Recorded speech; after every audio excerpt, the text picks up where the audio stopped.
अस्सलाम वालेकुम नाज़रीन, मैं हूं आपका होस्ट कलीमुल्लाह हबारी। प्रोग्राम हकाइकनामा के साथ हाजिर खिदमत है जनाब। तो बड़ी ख़बरें लेकर आए हैं जी। पहले तो एक ख़बर ये है कि एक ज़्यादा नुकसान हुआ है साबिक़ स्पीकर कौमी असम्बली चौधरी हामा नासिर चट्टा साहब की गंदम की फसल को जो आग लगी है, और उसके साथ साथ दीगर ज़मींदारों की जो गंदम थी वो भी जल के राख हो गई, ट्रैक्टर भी जल गए। करोड़ों रुपए का नुकसान है जी। अल्लाह ताला माफ़ फरमाए। इस हवाले से गुफ्तगू करेंगे, ये आग लगी कैसे है, और जब ये गंदम की कटाई का सीज़न शुरू होता है तो हमें किन बातों का ख्याल रखना चाहिए। नाज़रीन, आपसे इल्तमास है, जिन लोगों ने चैनल को लाइक नहीं किया, सब्सक्राइब नहीं किया, वो ज़रा कर लें ताकि बर वक़्त आप तक ख़बरें पहुँच सकें। तो अजीब सा ये आज जो आग लगने वाला वाक़या हुआ है, हुआ कुछ थोड़ा सा यूँ है, और कैसे लगी है ये ज़रा गौर से सुनिएगा। और तमाम काश्तकारों को, बल्कि का जो इलाके के मकीन हैं, गंदम की कटाई के दौरान ये हिफाजती तदाबीर ज़रूर करें, मेहरबानी फरमाएँ, ताकि ये आप इस ज़्यादा नुकसान से अल्लाह ताला आपको बचा सके। इस बात में तो बिल्कुल दो राय नहीं है कि पहले ज़िम्मेदार सब परेशान हैं, ऊपर से ये जो आग लगने वाले वाक़यात हैं, और ये नुकसान तो बिल्कुल नाकाबिले तलाफ़ी है। अल्लाह ताला सब ज़िम्मेदारों को महफूज रखे, हमारी दुआएं उनके साथ हैं। आग लगने का वाक़या कुछ इस तरह हुआ है कि जहाँ पर चट्टा साहब की ज़मीन है, उसके दरमियान एक सड़क है, और सड़क की अपोजिट साइड पे, यानी कि दूसरी साइड के ऊपर सरकार के गोदाम बने हुए हैं। गोदाम के साथ जो रकबा है, वहाँ पर मशीन से कटाई हो रही थी। मशीन से जो कटाई हो रही थी, जब उसने अपना लोड जो है, गंदम की जो कटाई का जो लोड था, उसे ऑफ लोड किया है। ऑफ लोड करने के बाद वहाँ पर कुछ आदमी वहाँ पर मौजूद थे जो बाकायदा बारदाना लेकर खड़े हुए थे और बोरियों को भरना चाहते थे, गंदम की बोरियों को। मशीन जब ऑफ लोड करके गई है, उसके बाद वहाँ से आग लगी है।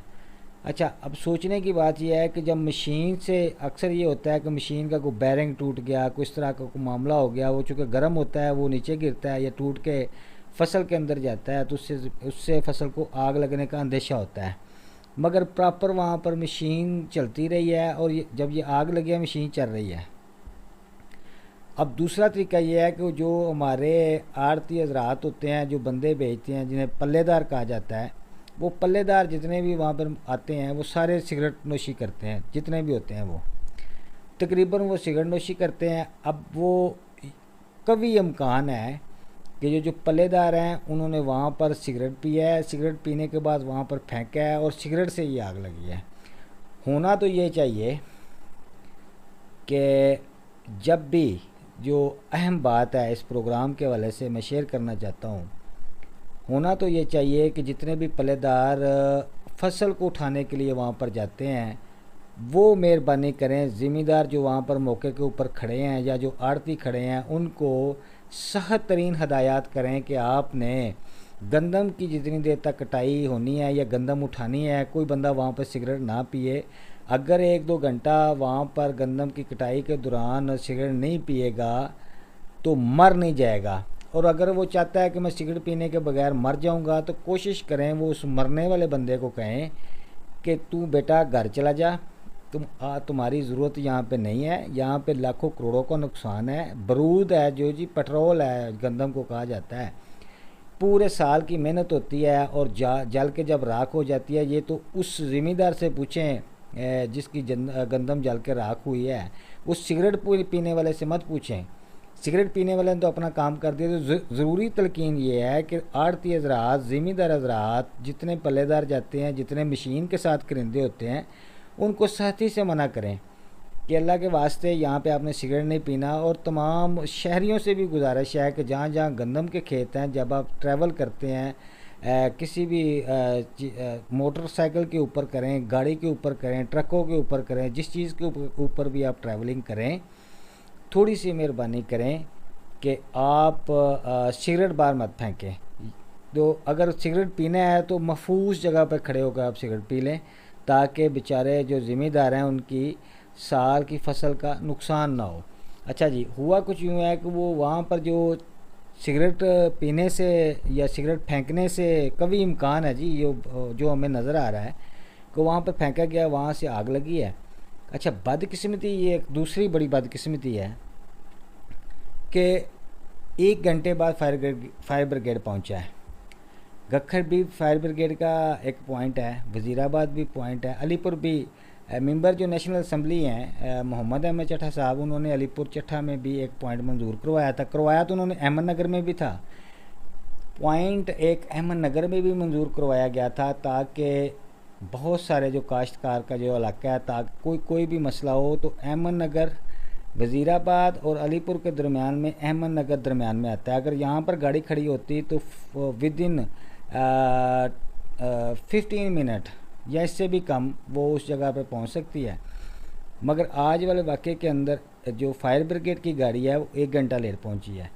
अब वो 1 घंटा लेट पहुँचने की वजह से मुकामी लोगों ने जो चट्ठा साहब के अपोजिट साइड का जो हिस्सा था, जहाँ पर वो 15 से 20 एकड़ जो जल के राख हुए हैं, जिसके अंदर चट्ठा साहब के ट्रैक्टर लगा हुआ था, वो बीच में फंस गया, या उसकी जो तवे थे जो ट्रैक्टर के पीछे लगाए होते हैं, वो कहीं को मसला उन्होंने वो फंसे हैं, तो ट्रैक्टर भी वहाँ पे फंस गया है। बड़ी बामुश्किल तरीके से ड्राइवर ने छलांग लगाई है। जो ट्रैक्टर था वो बिल्कुल जल के राख हो गया, जिसकी मालियत आज 25-30 लाख तो कम से कम है जी। उस ट्रैक्टर की मालियत वो जल के राख हुआ है। उसके बाद लोगों ने इस्लाम पेश करते हैं जी। आज भी हम उन सारे अफराद को जो बग़ैर खौफ व ख़तर, जब उनको पता चला कि आग लगी हुई है, हर बंदा वहाँ पे पहुँच गया और दरख्तों की टहनियों के साथ उन्होंने जिस तरीके से आग बुझाई है वो काबिल तहसीन है।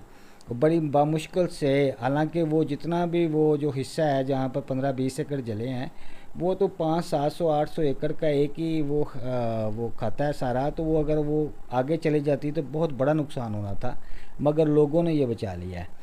तो हवा का रुख जैसे ही चेंज हुआ है तो आग ने वो सारा चट्ठा साहब की वो जो ज़मीन है उसके ऊपर जो वो आग जो जल कर वहाँ पहुँची है। पहुँचने के बाद ये आग फिर दूसरे गांव जो लद्दे वाला चीमा है, अहमदनगर की जो बाउंड्री है वो लद्दे वाला चीमा के साथ मिलती है।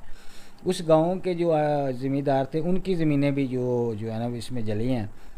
तो जो हमें वो बताया गया है वहाँ ज़राए से कि ये जो 150 एकड़ तकरीबन बनता है, जिसका फिगर अभी कुछ देर पहले मैं लगा रहा था, 1,65,00,000 रुपये बनता है। अगर बाकायदा तौर पर इतनी ज़मीन अगर जल गई है, गंदम की फसल जली है, तो कमो बेश ये 1.5 करोड़ से ऊपर का नुकसान है। ट्रैक्टर भी जल गया वहाँ पर। चट्ठा साहब की जो ज़मीन जली है वो भी 18 से 20 एकड़ है। इसके अलावा उनके नज़दीक तरीन जितने भी लोग थे उनकी ज़मीनें जल गई हैं।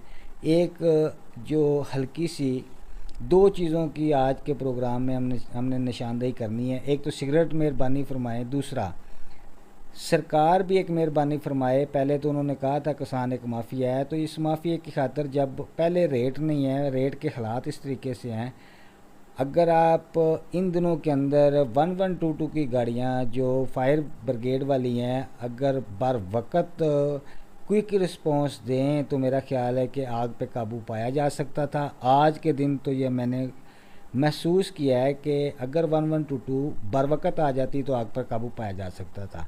1 घंटे बाद 2-3 गाड़ियाँ आई हैं और 2-3 गाड़ियों के अंदर पहले एक गाड़ी आई है, फिर 30 मिनट बाद दूसरी गाड़ी आ गई है। अगर बर वक़्त 2-4 गाड़ियाँ आ जाती तो मेरा ख्याल है नुकसान कम होता।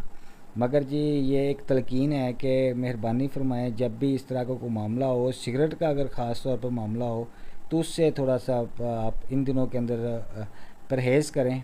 और ख़ास तौर पर आड़ती और ज़मींदार तबके को चाहिए कि जो वहाँ पर मशीन के अमला जाता है, जहाँ जो पल्लेदार हज़रात हैं उनसे कहें सिगरेट मत पिएँ, ताकि उस नुकसान से बचा जा सके। तो हमें हमदर्दी भी है उन तमाम ज़मींदारों के साथ जिनकी फसलें आज जल गई हैं। लाखों का नुकसान है, करोड़ों का नुकसान है ये।